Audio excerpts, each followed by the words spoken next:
ఇక విద్యుత్ గురించి మాట్లాడాడు. ఆయన సూర్యాపేటలో మాట్లాడుతుంటే మైక్ ఆగింది. అసలు ఎంత సిగ్గులేనోడు అంటే నేను మళ్ళీ విద్యుత్ అధికారులు అడిగిన. విద్యుత్ అధికారులు చెప్పాను, సార్ ఆయన ఉన్న ఏరియాలో కదా సూర్యాపేట టౌన్లో ఏ సబ్ స్టేషన్లో కూడా 30 సెకండ్లు కూడా కరెంటు పోలేదని అధికారిక లెక్కలు చెప్పినాయి.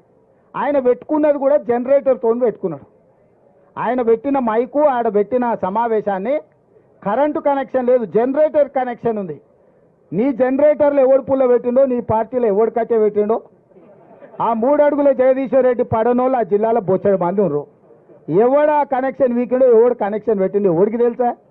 నీ దాంట్లో ఉన్న బొక్కలు నువ్వు చక్కగా చూసుకోక ఇక చూసినావు కరెంటు కాంగ్రెస్ వాళ్ళు తీసిరని.